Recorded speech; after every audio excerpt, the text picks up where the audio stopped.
We'll do more than one at the same time. I might as well just finish on with this because I can't seem to get anything done, so we'll just procrastinate with this for another round. Why is it when you can talk fine, but if you try to read out loud, you start like foaming at the mouth? I don't get it. Anyway.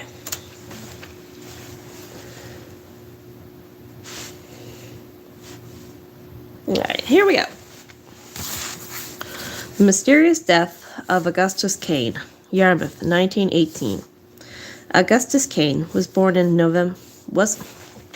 Already fucking up, not even through the first sentence. Augustus Cann was born November 15th, 1854, 31 years before the Maryland Ligament,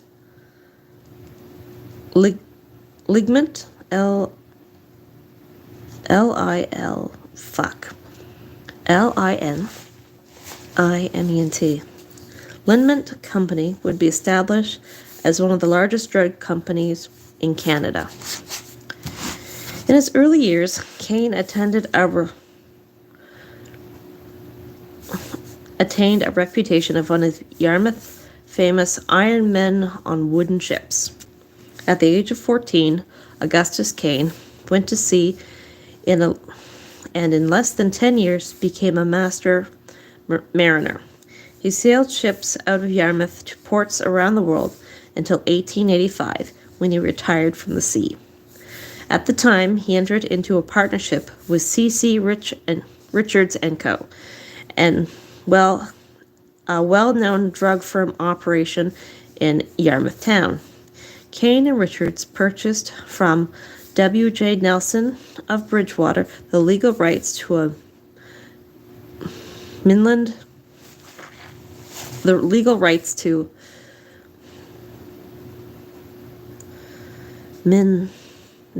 M-I-N-A-R-D-S. Minard's Liniment.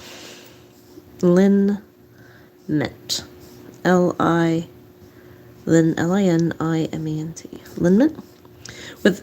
With a few months, they began to manufacture the products in Yarmouth at their plant on Lovett Street. The building is still there today, now occupied by Yarmouth Harborview Place. In 1905, Cann and Richards formed the Minard's Liniment Company, of which Augustus Cann became the president. By 1916, more than 700,000 bottles of Minard's Liniment had been sold across Canada. The product was advertised as a miracle drug in more than 800 newspapers and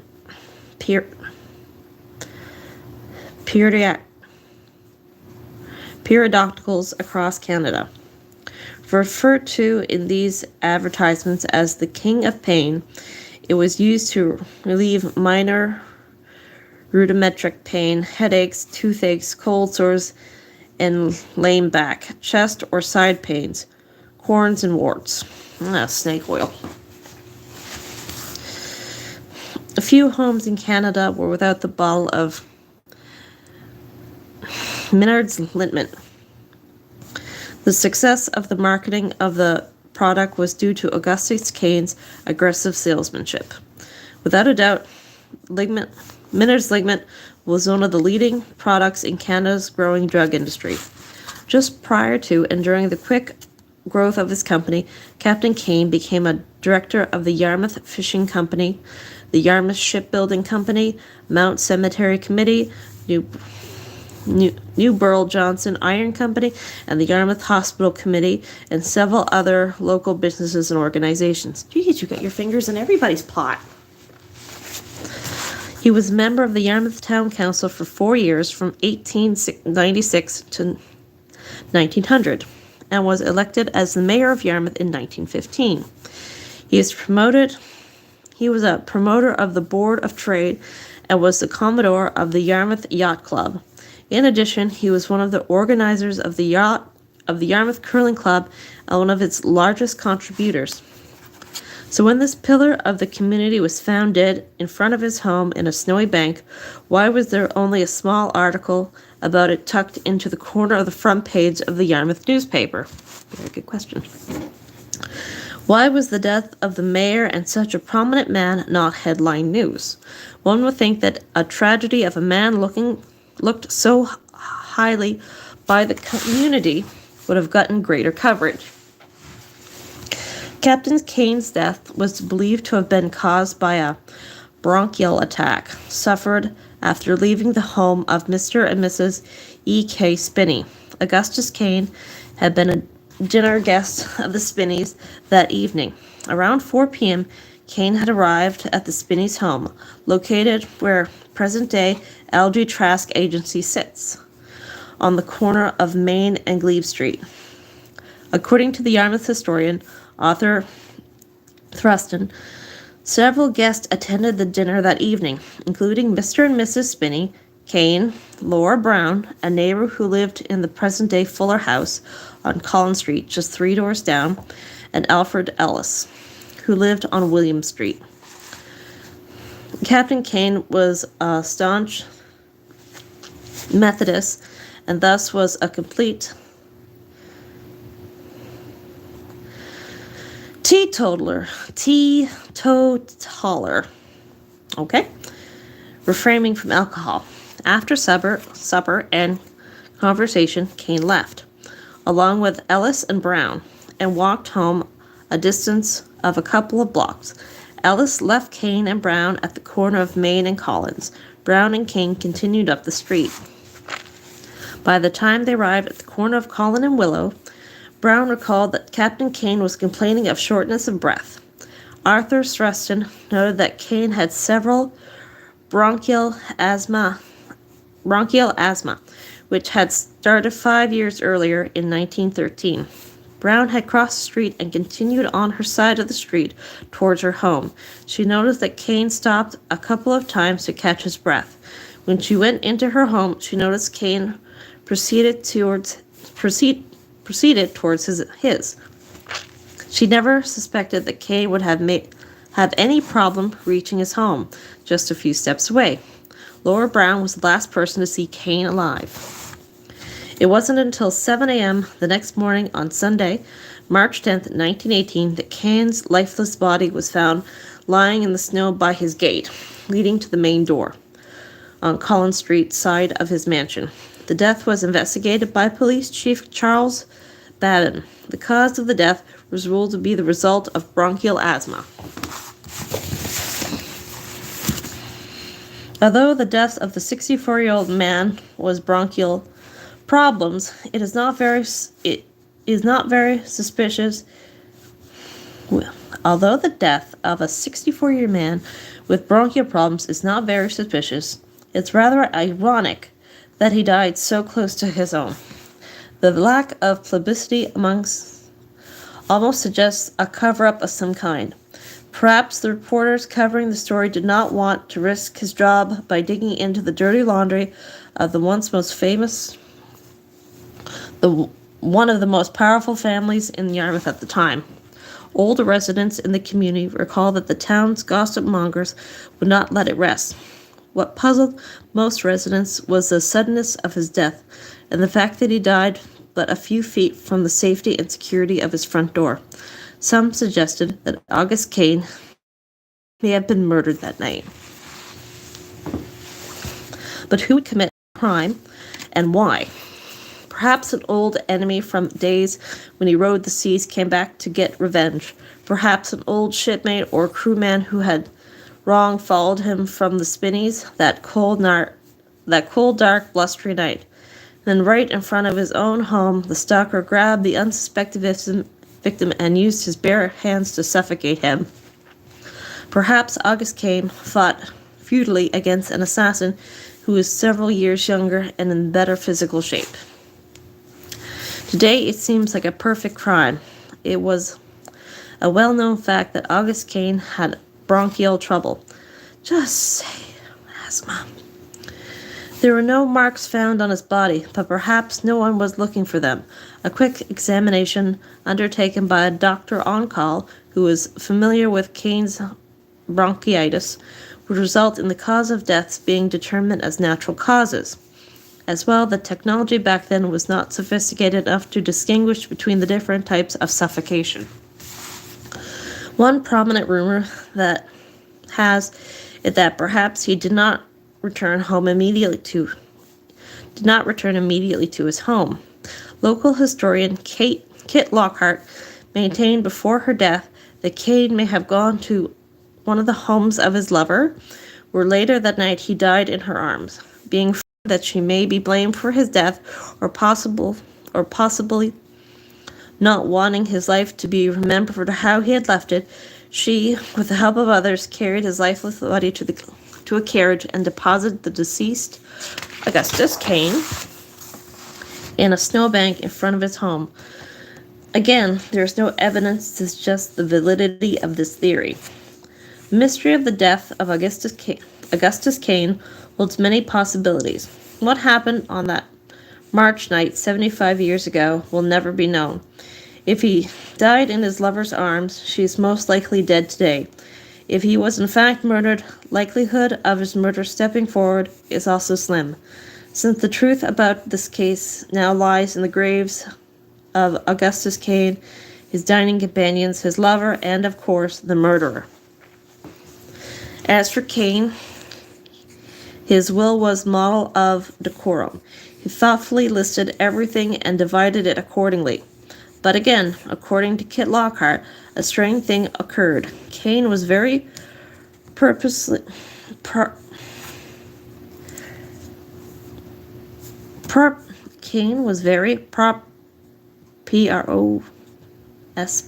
prosperous and had just sold his drug company.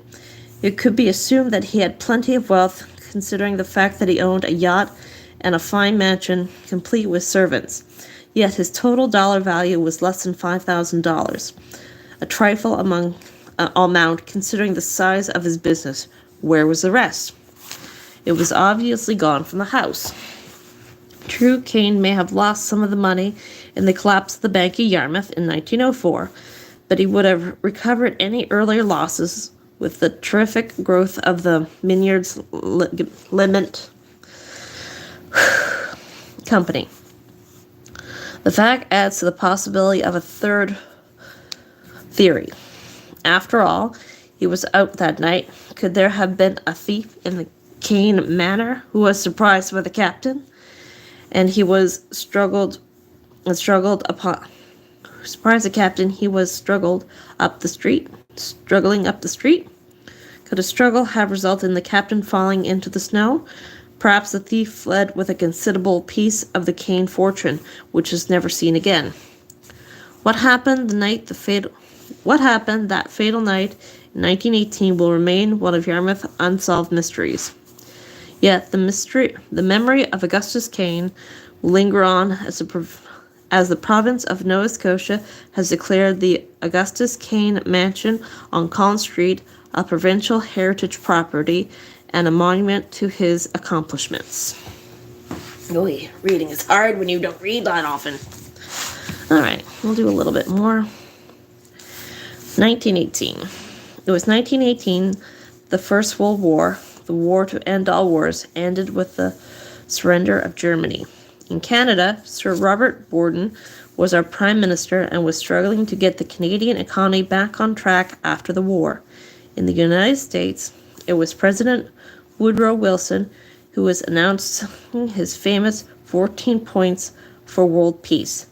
The Canadian population had grown just over 8 million people. The war had resulted in some dramatic shift in the economy. For example, the average wage was now double what it was a decade earlier. Now an average was $936 a year. Along with higher wages came a higher price. Bread was now 23 cents a loaf and milk sold for 19 cents a liter. But gas was cheap. In 1918, you could buy a gallon of gas for a mere 25 cents a gallon. In music, Swanee, my George Gershwin, was a hit among North Americans. Other popular tunes included Rockabye Your Baby, Till We Meet Again, and Dear Little Boy of Mine. Polly of the Circus was a hit movie of the year. Was the hit movie of the year as millions of North Americans flocked to the theater. Vernon Steele and Mae Marsh were the biggest names in show business, stars of the silver screen. Inventions, technology, and the way of life was beginning to speed up as people entered the period soon to be dubbed the Roaring Twenties. One big invention in 1918 was the first Kelvinator refrigerator. So no more ice blocks. And the famous Iceman hung blocks of ice. On top of that, the first Bayer aspirin was on the market. Daylight saving time came into effect across Canada in 1918, the same year as Ripley's famous Believe It or Not column. And what do you know? The GM of Canada started operations in 1918. Okay. How long is this one? I do want to get at least one book done. This is only a page. Okay. The Murder of Walter Hutchins, Digby, 1922. Shortly after 3 p.m. on August 4th, 1922, a Digby farmer was shot, shocking residents in the Tri-County area of southwest Nova Scotia. The body of Walter Hutchins, 50, a prosperous farmer, was found by his young son lying in a field just a quarter-mile from the home. The Hutchins boy was searching for a stray lamb when he discovered his father lying in the field, face downward, with the back of his head smashed in. At once, the boy returned to report the freak accident. He believed that his father had been kicked by a horse. Later, investigator Constable H.W. Bowles ruled out that possibility, claiming that Mr. Hutchins' death was due to a gunshot wound. Portions of the man's brain and sections of his skull had been blown a considerable distance from the body. The wadding of the gun charge was found near Mr. Hutchins' body and his cap, lying a few feet away, containing 5 bullet holes. Jesus! Mr. Hutchins had been engaged in a mowing of a field on the day of the incident. He had taken a break for lunch, and according to one of the Hutchins children, Walter had left with a strange man. This statement had never been verified. Nearby residents, J.F. Hines, stated that she distinctly heard 2 gunshots approximately 15 minutes apart in the middle of the afternoon at around the same time that the body was found. Titus Nass, a young Digby man, made certain statements on the street implicating Garfield Thibault in the crime. Constable Bowles was on the scene of this tragedy as soon as word of the incident got to him. He first found the corpse and then the wadding from the gun charge and next to the victim's hat. Applying this evidence and the town rumors, he at once suspected Thibault and Nass. He had no difficulty in locating them.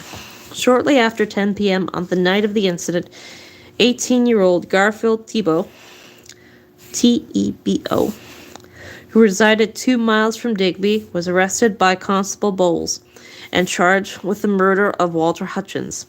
Half an hour later, Titus Nass was also taken into custody and held in connection with the crime. Prior to his arrest, Nass stated that he and Thibault had gone into the woods together with a gun. While hunting, they had shot and wounded a lamb, which was owned by Mr. Hutchins. Nass continued his story, stating that Mr. Hutchins had approached them and questioned them regarding their target, claiming that he had believed that they had shot one of his lambs. Nass's story, of course, created suspicion that he was involved in the Hutchins murder and led to his arrest. At the time of his arrest, it seemed Thibault was questioned by Constable Bowles regarding the whereabouts of the gun.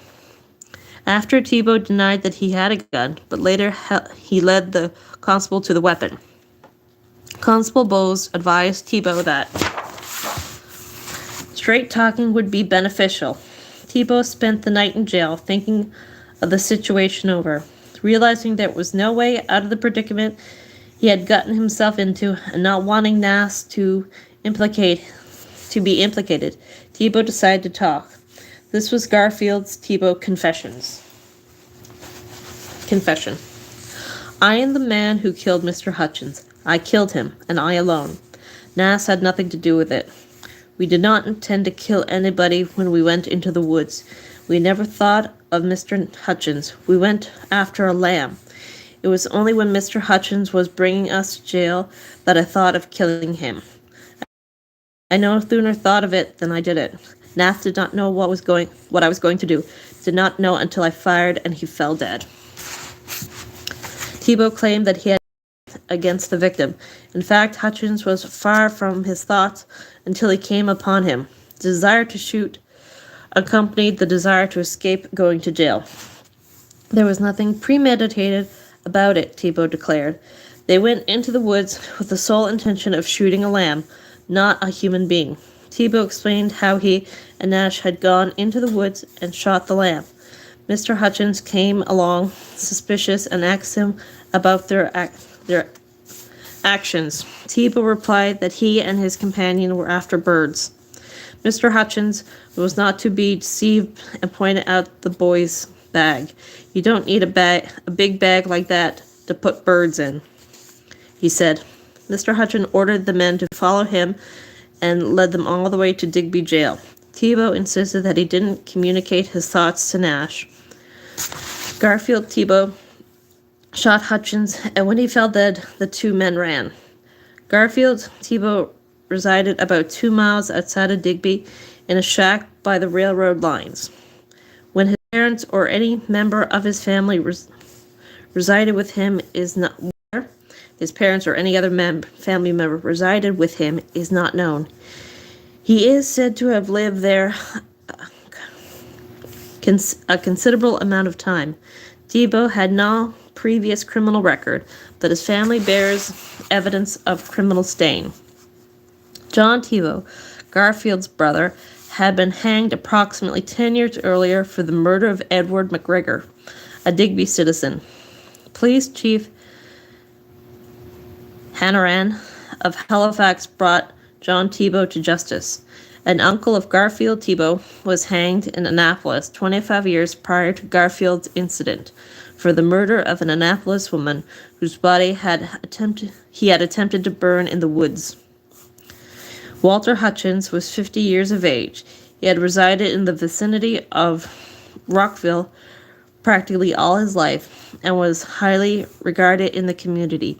He had been for years a successful farmer of the district, specializing in sheep raising. Besides his widow, the late Miss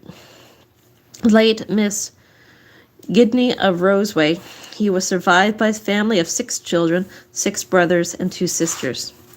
So, was Walter Hutchins' death an accident, or was it possibly premeditated, one of a string of criminal events perpetrated by the Thibault family? All right, there's the picture of the hanging. Okay. Oh God, I suck at reading out loud. I want to do another one. I would just like to get one of these books done. There's still quite a few of them. This one's pretty long. Holy shit, how long is this one? 1, 2, 3, 4, 5, 6. That's 6 pages. And then we get to that guy, Tertiary Mansion. Oh, that might be one all its own.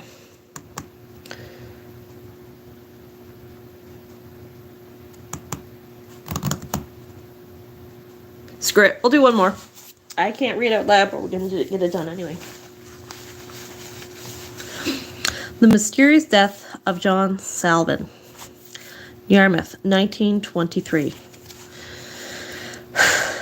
On November 20th, 1923, a trial had begun in Yarmouth at the police court before Serpentine Magistrate Charles Pelton. On trial was William Elliot.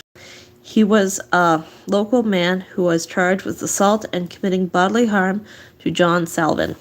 Slavin was a local black man who had disappeared on the same night the assault took place and had never been seen or heard from since.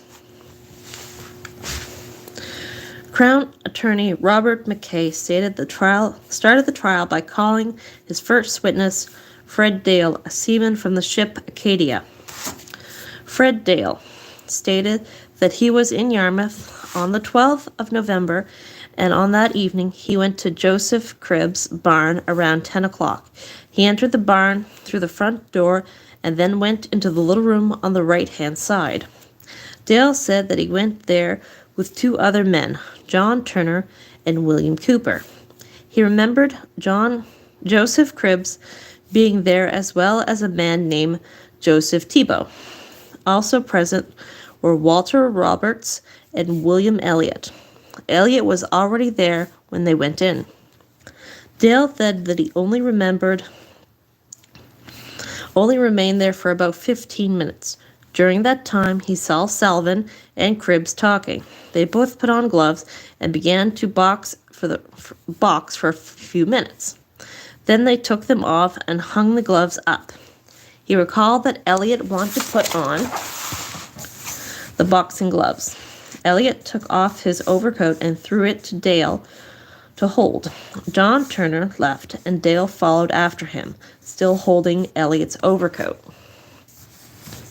Dale asked Turner to wait while he brought back the coat, which he handed to Roberts. Elliot was still talking about boxing, but none of the men present recalled seeing him with the gloves on. Dale heard Elliot call John Slavin a very crude name. There was no other person apparently talking at that time.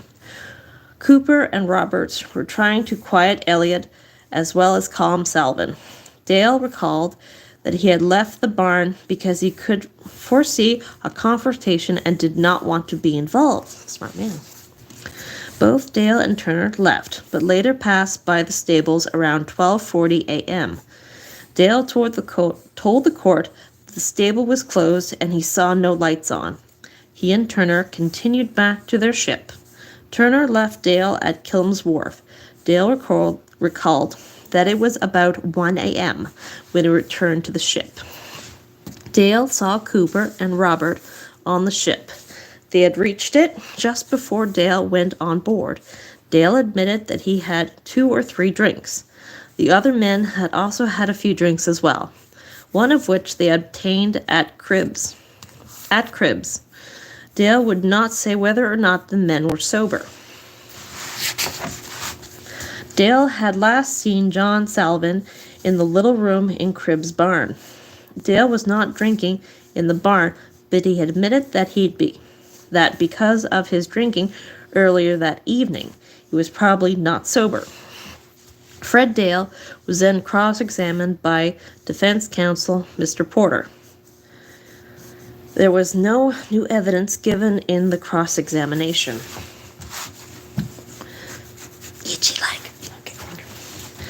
William Cooper. The next witness called by the Crown Attorney was William Cooper. He was brought in from Halifax by the Crown. Cooper stated that he was an able seaman on the Acadia and was also at Cribbs on the evening in question of the 12th of November. Arriving at about 10 o'clock at night, Fred Dale, John Turner, and William Cooper entered by the south wall door to the north of the larger one. From that room, they entered into a little room at the rear. Cribbs was already there with his assistant, Thibault, and another man Cooper did not know, but he was not an elderly man. Robert and Elliot were also there. Cooper saw Slavin sitting down. The boxing gloves were there, and Slavin and Cribb put them on for a friendly spar. After a few minutes, they took them off. Cribb said he would hang them up, and Dale remarked Yes, they might cause trouble. Let me see the picture. Okay. Cooper recalled that Slavin and Elliot got into an argument about boxing. The argument became heated and the men's tempers flared. Cribb got between them and said, "Boys, you better not fight in this place." But the two men continued their argument. Cribb was unable to keep them quiet, and Elliot turned on Slavin and said, you black blank. If it's fighting you are looking for, you can get it." Following that, Elliot struck Slavin, knocking him down. But Slavin got right back up again. Blood was flowing from either his mouth or his nose. Cooper would not say how much force was behind the blow. Cooper stated that Elliot struck him hard, but not enough to knock Slavin out. They did not have their boxing gloves on. As soon as John Slavin got up, they squared off again. Elliot again knocking Slavin down, and Slavin got up again in a minute. Cribb said to Elliot, you can't lick me like you can that C word." With that, Cribbs and Elliot immediately got into the fight. While this was happening, Slavin was standing in the back of the room of the barn by the back door which led into the yard. He was wiping the blood from his face. Cribbs and Elliot stumbled around, and both men were more or less covered with blood. Elliot was cut over one eye, and his hand was bleeding. Cooper could not recall whether or not Cribbs was cut. He did remember that his face was covered with blood. They continued to tumble over. As a result, the stove was knocked over. Cribbs said to Cooper, "What do you think about it?" Cooper replied, "Better cut it out." At that moment, Mrs. Cribbs came in by the back door. She was crying, and she came in and was facing Cooper. Mrs. Cribbs told him to stop the fight, but Cooper had a sore hand and would not interfere. He told her, however, that he would get a policeman. Cooper immediately left the stables and went up to Main Street, but was able to locate a policeman. Leaving Main Street, Cooper went back down to Brown Street in order to return to the stable. He heard some loud talking in the vicinity of Cribb's barn. By now, Cooper was at the corner of Hawthorne Street when he saw two men going down the hill, recognized them as Elliot and Roberts. Cooper caught up with them, and they all went down the hill to Water Street. They waited at Cribb's establishment. Cooper stated that after the fight, he did not see John Slavin again. Further, he had not seen him dead or alive since that time, or he did not know any person who had. Cooper claimed that he saw Cribbs that night, but the matter was not discussed at any length. Cribbs wondered aloud where Slavin had gone. William Cooper was then cross-examined by defense counsel Mr. Potter. No new evidence was given at the cross-examination. Okay.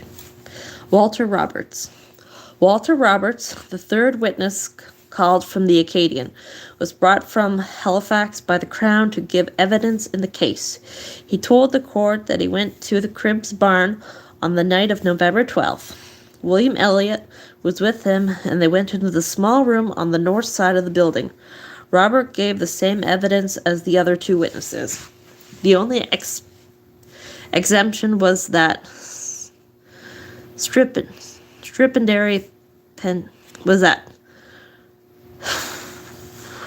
Stripendary.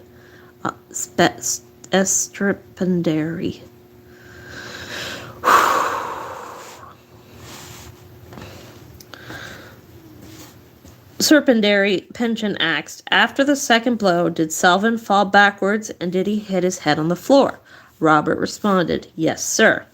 During the cross-examination, Robert told Mr. Potter that John Slavin was under the influence of liquor.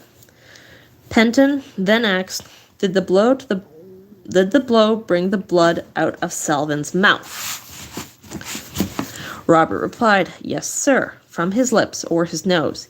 He had also told Mr. Potter that he did not think Elliot could hit hard enough to kill a man such as Slavin. John Joseph Cribbs. Joseph Cribbs was the next witness called to the stand. He described what pretty well much the same as that of the other witnesses.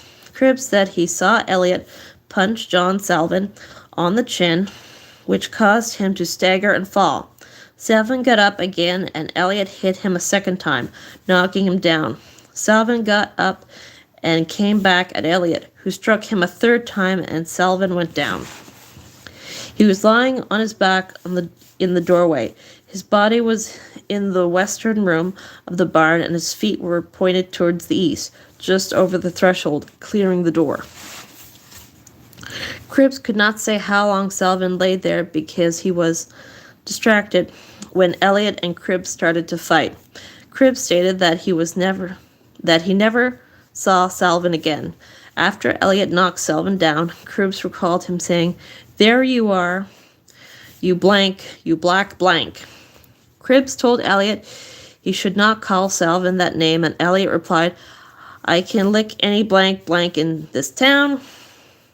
Cribbs did not give Elliot any reply, but received a sharp punch in the nose. After that, Cribbs and Elliot commenced the fighting, and for a long time they fell over boxes, knocking over the stove, and fell around the room, which caused a great deal of commotion. Cribbs said his wife had broken up the fight. After this, they went into the house. Cribbs recalled that he washed off the blood on his face and hands. After staying in the house for 10 minutes, he went outside to lock up the barn. Reeves, MacDonald, and Thibault went with him. Cribbs went into the room where the fight took place and then into the west room. There was no light there, so he struck a match for the purpose of seeing if John Slavin was still there. Cribbs checked around the barn to make sure that he was not still inside. He recalled that no other person went into the room. Cribbs stated that he had not seen John Slavin either dead or alive since he had seen him lying on the floor. In addition, he did not know of any person who knew where he went or what became of him. Cribbs first knew that John Slavin was missing the next afternoon when John Thompson said that Miss Crawford had told him so. Mr. Potter then cross-examined Joseph Cribbs. No further evidence was uncovered. Joseph Thibault was the next witness called to the stand. His evidence was pretty well the same as that of the other men. Thibault said he had reached his home a little after midnight and remained there for the rest of the night. He was then cross-examined by Mr. Potter. There was no new evidence stated. Margaret Cribbs. Margaret Cribbs was called to the stand. She said she was the wife of Joseph Cribb. She had been out on the evening of the 12th, but returned home 9:50 p.m. and was accompanied by a young lady friend who remained with her until 10:50 p.m. Mrs. Cribbs said she had 2 children, one of them 4 years of age, the other child 3. Both children were asleep in bed at the time. At about 11:05 p.m., she prepared to retreat to bed and went out to the kitchen to get a drink of water. At the time, she heard a noise and went to her room, which was on the ground floor. She heard the noise of something being pushed around, but had heard no voices.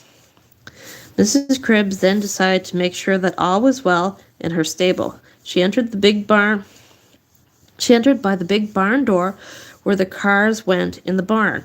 She went directly to the door where the fight was.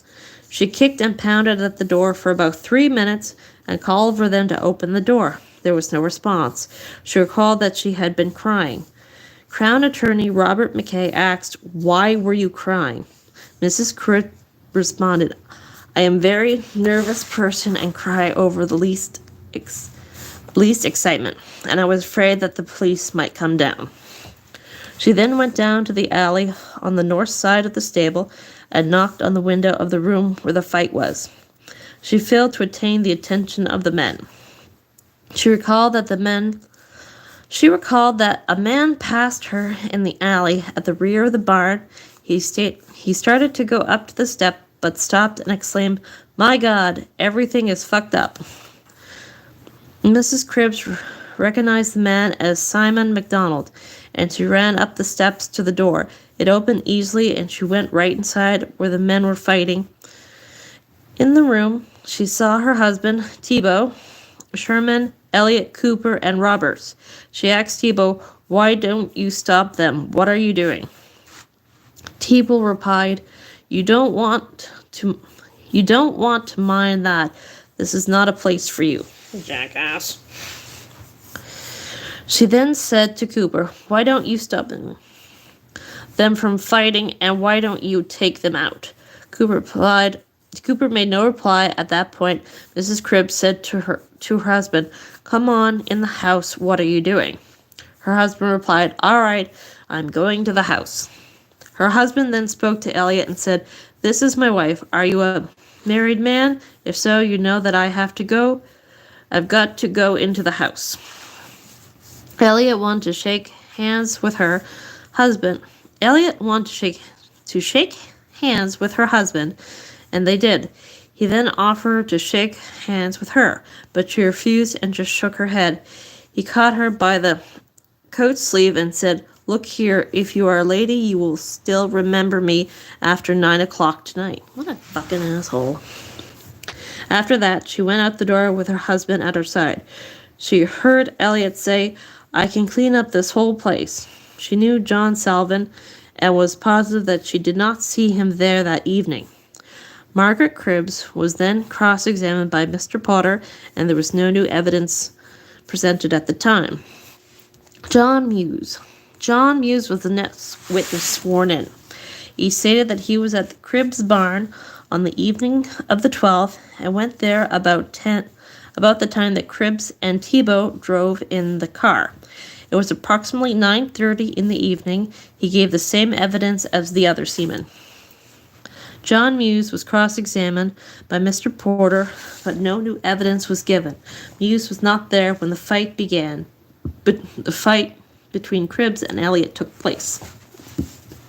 Muse stated that he had seen Cribbs since the affair on the 12th and had claimed that Cribbs told him what to say if he was called to give evidence. Okay.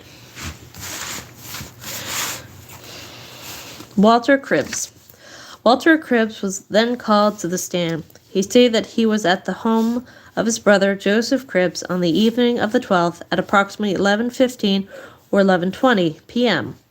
Cribbs stated that he was in the barn, and the first person he saw there was Simon MacDonald. Next he saw Elliot, who arrived a few minutes later. Walter Cribbs testified that he had not seen John Slavin, or he did not see any other persons in the main barn. Later, he saw Joseph Cribb and his wife Elliot, Thibault, and a man named Sherman.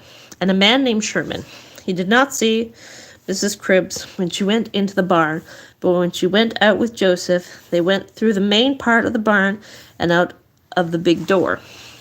Walter Cribbs claimed that he did not go into the room where the fight had occurred that night. He recalled that he did not stay long, and when he left, he returned to his house on Water Street. He recalled that Cooper,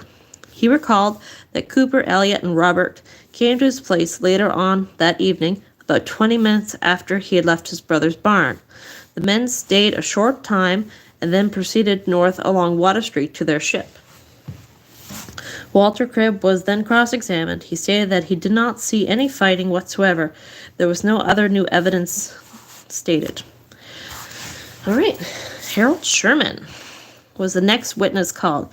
He stated that he was at Cribbs on the evening of the 12th and was in the room when the fight took place. Sherman offered the same evidence as the other witness, but he added that he did not see any person go to the assistance of Slavin when he was in the back room, and no one appeared to be paying attention to him. Sherman was then cross-examined, but no new evidence was given, except that it was noted that Slavin was was hitting Elliot as much as Elliot was hitting Slavin. But since Slavin was a larger man and very intoxicated at the time when he went down, he fell quite heavily. That concluded the evidence and Pelton read the charges to Elliot. Elliot was arrested and the Penton had asked him if he had anything to say. Elliot replied, "Not guilty." Pelton then remanded him for the trial at the Supreme Court the following June.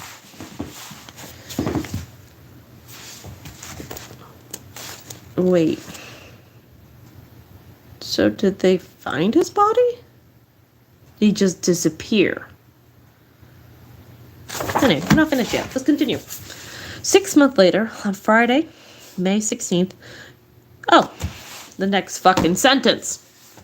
6 months later, on Friday, May 16th, 1924, John Slavin's body was recovered. Next fucking sentence. Early on Friday evening, the town was somewhat disturbed by a rapidly circulating report that the body of John Slavin, who had so mysteriously disappeared on the evening of November 12th, had been found floating in the harbor and landed on the marsh just south of DER Station, where the present-day Acadian Line terminal is located. Acadia Line's terminal is located. In a few moments, many of who knew the missing man or was familiar with him readily identified the features, despite the fact that only the skeleton of the face was there. The hands were also gone and at the wrist, and only the stumps of his forearms protruded from the sleeve. The body was fully clothed in trousers and overalls and a jumper and under a United States Army jacket, while on his feet were his shoes and his boots that were securely laced.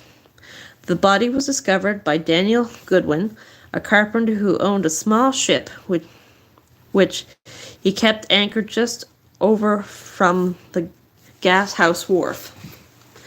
Police Sergeant Gaudet and Crown Prosecutor R.S. McKay, fucking so many initials, K.C. and Dr. F.E. Gulson, as coroner, were called to the site of the discovery. With the findings of the body of John Slavin, the investigation into death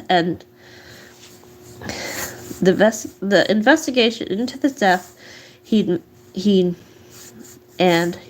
met his end by foul play deepened. Dr. A.R. Campbell, who performed an autopsy on the body, testified that John Slavin was drowned. He also said certain conditions in which Dr. Campbell found the clothing indicated that John Slavin was apparently in a conscious state of mind when he went into the harbor. Coroner Gulson summoned the coroner's jury on Saturday, May 24th, 1924. He was assisted in the examination of the witness by Crown Prosecutor Attorney McKay.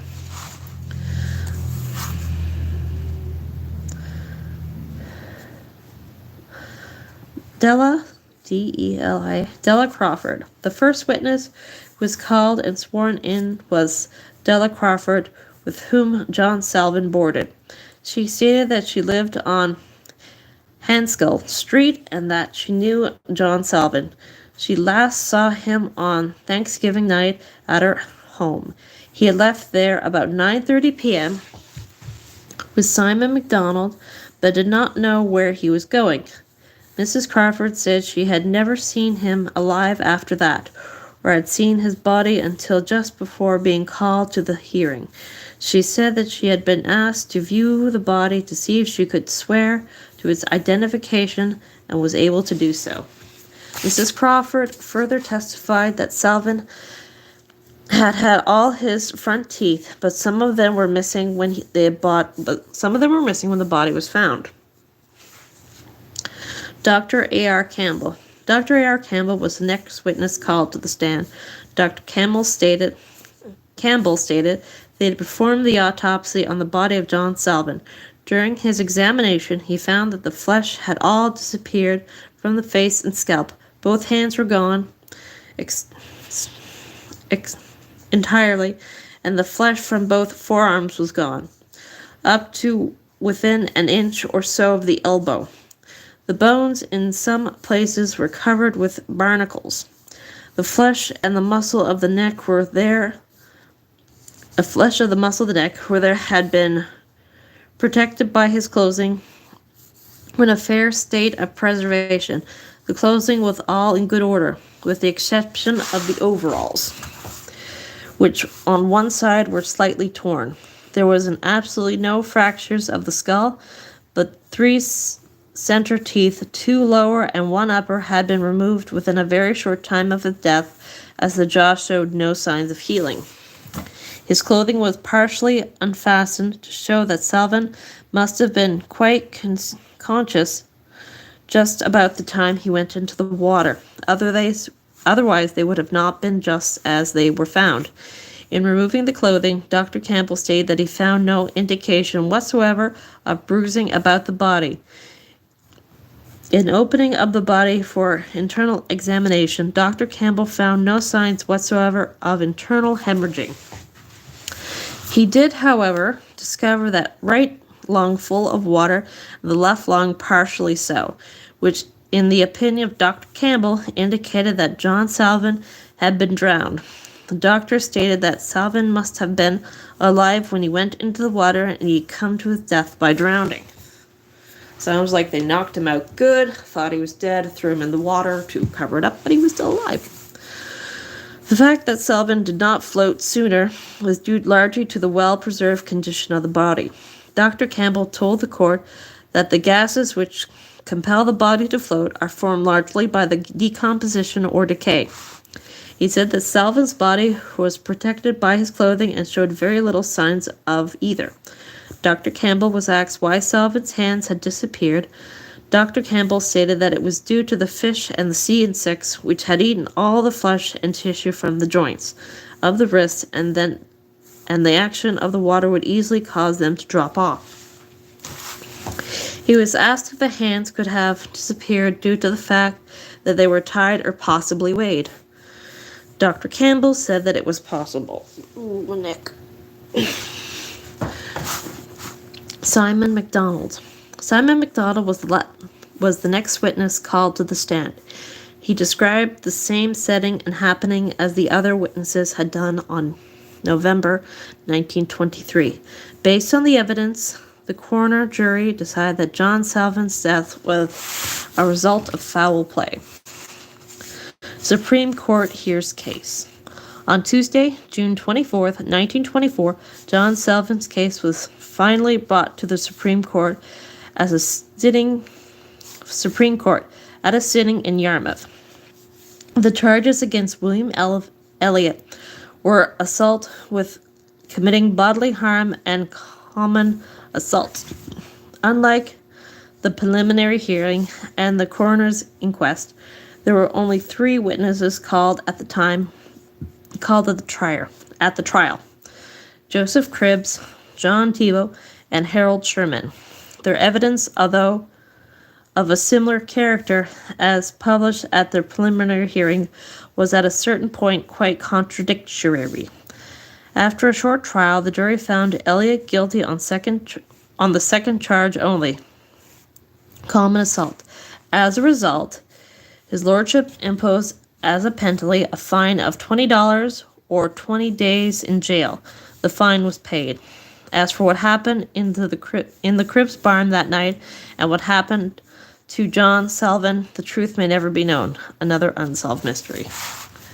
Yeah, I'm gonna say they probably got into a fucking fight. Slavin got knocked the fuck out. They thought he was dead, so they threw him in the harbor. Yeah, that's gonna be my theory about what happened to him. Okay, 1923. The Roaring Twenties. Now that was a time.